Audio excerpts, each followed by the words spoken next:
किसी नगर में एक साहूकार रहता था। उसके घर में धन धान्य की कोई कमी नहीं थी, लेकिन उसकी कोई संतान नहीं थी। इसी कारण वह बहुत दुखी रहता था। पुत्र प्राप्ति के लिए वह हर सोमवार व्रत रखता और पूरी श्रद्धा के साथ शिव मंदिर में जाकर भगवान शिव और पार्वती माता की पूजा किया करता था। उसकी भक्ति देखकर एक दिन माँ पार्वती प्रसन्न हो गई और भगवान शिव से उन्होंने साहूकार की मनोकामना पूर्ण करने का आग्रह किया। पार्वती जी की इच्छा सुनकर भगवान शिव ने कहा, हे पार्वती, इस संसार में हर प्राणी को उसके कर्मों का फल मिलता है और जिसके भाग्य में जो हो उसे भोगना ही पड़ता है। लेकिन माँ पार्वती ने साहूकार की भक्ति का मान रखने के लिए उसकी मनोकामना पूरी करने की इच्छा जताई। माता पार्वती के आग्रह पर शिवजी ने साहूकार को पुत्र प्राप्ति का वरदान तो दे दिया, लेकिन साथ ही यह भी कह दिया कि उसके बालक की आयु केवल 12 वर्ष की होगी। माता पार्वती और भगवान शिव की बातचीत को साहूकार सुन रहा था। उसने ना तो इस बात की खुशी की और ना ही दुख। वह पहले की भांति ही शिवजी की पूजा करता रहा। कुछ समय बाद साहूकार के घर एक पुत्र का जन्म हुआ। जब वह बालक 11 वर्ष का हुआ तो उसे पढ़ने के लिए काशी भेज दिया गया।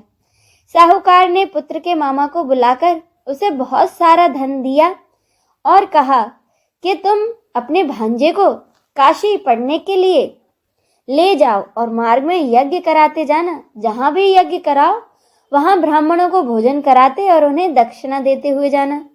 दोनों मामा भांजे इसी तरह यज्ञ कराते और ब्राह्मणों को दान दक्षिणा देते काशी की ओर चल पड़े। रात में एक नगर पड़ा जहां नगर के राजा की लड़की की शादी थी। जिस राजकुमार से उसका विवाह होना था वह एक आंख से काना था। राजकुमार के पिता ने अपने पुत्र के काना होने की बात छुपाने के लिए एक चाल सोची। साहूकार के पुत्र को देखकर उसके मन में एक विचार आया। उसने सोचा, क्यों ना इस लड़की को दुल्हा बनाकर राजकुमारी से विवाह करा दूं और विवाह के बाद इसको बहुत सा धन देकर विदा कर दूंगा और राजकुमारी को अपने नगर ले जाऊंगा। लड़के को दूल्हे के वस्त्र पहनाकर राजकुमारी से विवाह करा दिया गया। लेकिन साहूकार का पुत्र ईमानदार था। उसे यह बात न्याय संगत नहीं लगी। उसने अवसर पाकर राजकुमारी की चुन्नी के पल्ले पर लिखा कि तुम्हारा विवाह तो मेरे साथ हुआ है, लेकिन जिस राजकुमार के संग तुम्हें भेजा जाएगा वह एक आंख से काना है। मैं तो काशी पढ़ने जा रहा हूँ। जब राजकुमारी ने चुन्नी पर लिखी बातें पढ़ी तो उसने यह बातें अपने माता पिता को बताई। राजा ने अपनी पुत्री को विदा नहीं किया, जिससे कि बारात वापस चली गई। दूसरी ओर साहूकार का लड़का और उसका मामा काशी पहुंचे। वहां जाकर उन्होंने यज्ञ किया। जिस दिन लड़के की आयु 12 वर्ष की हुई, यज्ञ उसी दिन रखा गया। लड़के ने अपने मामा से कहा, मेरी तबीयत कुछ ठीक नहीं है। मामा ने कहा, तुम जाकर अंदर सो जाओ। शिवजी के वरदान के अनुसार उस बालक के प्राण कुछ समय बाद ही निकल गए। मृत भांजे को देखकर उसके मामा ने विलाप शुरू किया। संयोगवश उसी समय भगवान शिव और माँ पार्वती उधर से जा रहे थे। माँ पार्वती ने भगवान से कहा, स्वामी, मुझे इनके स्वर सहन नहीं हो पा रहा है। आप इस व्यक्ति के कष्ट को अवश्य दूर करें। जब शिवजी बालक के पास गए तो वह बोले कि देवी, यह साहूकार का ही बेटा है, जिसे कि मैंने 12 वर्ष की आयु का वरदान दिया। अब इसकी आयु पूरी हो चुकी है। लेकिन मातृ भाव से विभोर माता पार्वती ने कहा, हे महादेव, आप इस बालक को और आयु देने की कृपा करें, अन्यथा इसके वियोग में इसके माता पिता भी तड़प तड़प कर ही मर जाएंगे।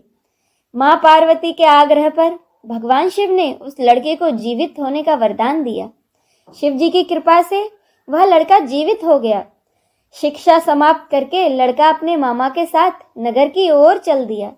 दोनों चलते हुए उसी नगर में पहुंचे जहां उसका विवाह हुआ था। उस नगर में भी उन्होंने यज्ञ का आयोजन किया।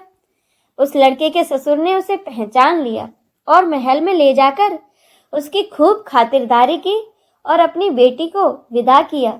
इधर साहूकार और उसकी पत्नी भूखे प्यासे रहकर बेटे की प्रतीक्षा कर रहे थे। उन्होंने प्रण रखा था कि यदि उन्हें अपने बेटे का सुसमाचार नहीं मिला तो वह भी प्राण त्याग देंगे। परंतु अपने बेटे के जीवित होने का समाचार पाकर वह बेहद प्रसन्न हुए। उसी रात भगवान शिव ने व्यापारी के स्वप्न में आकर कहा, हे श्रेष्ठी, मैंने तेरे सोमवार के व्रत करने और व्रत कथा सुनने से प्रसन्न होकर तेरे पुत्र को लंबी आयु प्रदान की है। इसी प्रकार जो कोई सोमवार व्रत करता या कथा सुनता और पढ़ता है उसके सभी दुख दूर होते हैं और उसकी सभी मनोकामनाएं पूर्ण होती हैं। चलिए अब हम सब मिलकर शिव चालीसा का पाठ करें।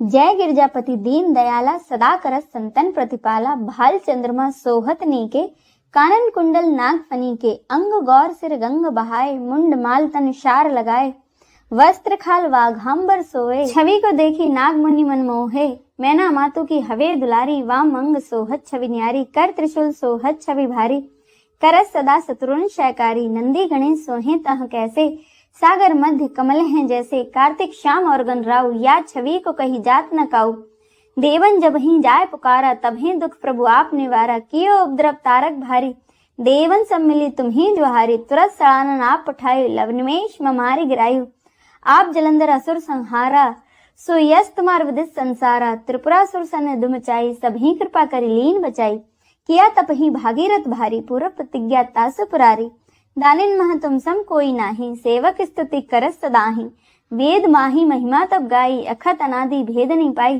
प्रकटी उदधि मथनते ज्वाला, जरस सुरासुर भय विहाला, कीन दया ता करी सहाई, नीलकंठ तब नाम कहाई, पूजन रामचंद्र जब कीन्हा, जीत के लंक भीषण दीन्हा, सहस कमल में हो रहे धारी, कीन्ह परीक्षा तभी पुरारी, एक कमल प्रभु राखे उजोई, कमल नैन पूजन चह सोई, कठिन भक्ति देखी प्रभु शंकर, भय प्रसन्न दिए इच्छित वर, जय जय जय अनंत अविनाशी, करत कृपा सबके घटवासी, दुष्ट सकल नित मोहि सतावे, भ्रमत रहूं मोय चैन न आवे, त्राहि त्राहि मैं नाथ पुकारो, यही अवसर मोहि आन उबारो, ले त्रिशूल शत्रुन को मारो, संकट ते मोहि आन उबारो, मात पिता भ्राता सब होई, संकट में पूछत नहीं कोई, स्वामी एक है आस तुम्हारी, आय और मम संकट भारी, धन निर्धन को देश सदाही, जो कोई जांचे सो फल पाही, अस्तित्व विधि करो तुम्हारी, शंभु ना तब चूक हमारे, शंकर हो संकट के नाशन, विघ्न विनाशन मंगल कारण, योगी यति मुनि ध्यान लगावे, नारद सारद शीस नवावे, नमो नमो जय नमः शिवाय,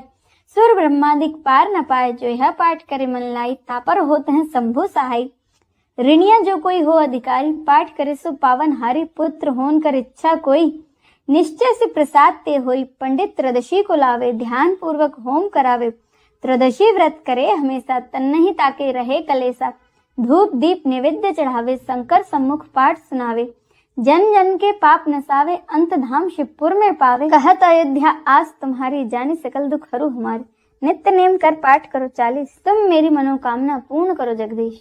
इति श्री शिव चालीसा संपूर्णम। आइए हम सब मिलकर भगवान शिव की आरती करें।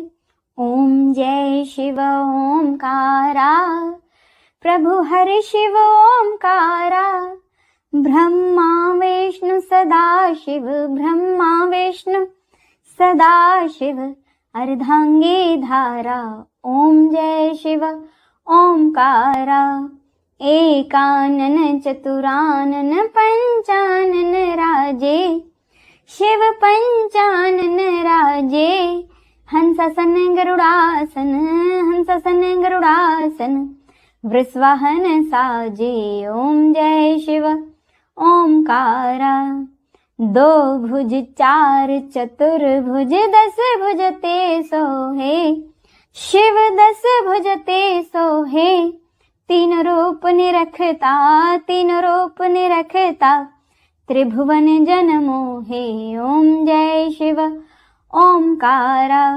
अक्षमाला वनमाला मुंडमाला धारी, शिव मुंडमाला धारी, चंदन मृग मद चंदा, चंदन मृग मद चंदा, भाले शशिधारी, ओम जय शिव ओमकारा, श्वेतांबर पीतांबर वाघांबर अंगे, शिव वाघांबर अंगे, सनकादिक ब्रह्मादिक, सनकादिक ब्रह्मादिक, भूतादिक संगे ओम जय शिव ओमकारा। करके मध्य कमंडल चक्र त्रिशूल धरता, शिव चक्र त्रिशूल धरता।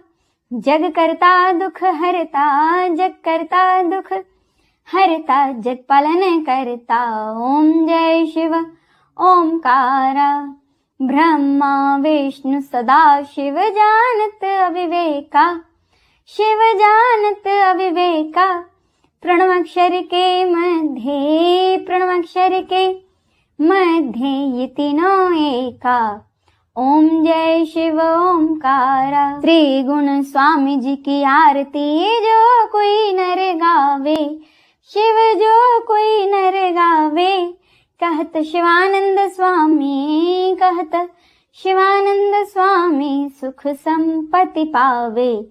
ओम जय शिव ओमकारा, ओम जय शिव ओमकारा। प्रभु हरि शिव ओमकारा। ब्रह्म विष्णु सदा शिव, ब्रह्म विष्णु सदा शिव। अर्धांगी धारा। ओम जय शिव ओमकारा, ओम जय शिव ओमकारा। जय शिव शंभू।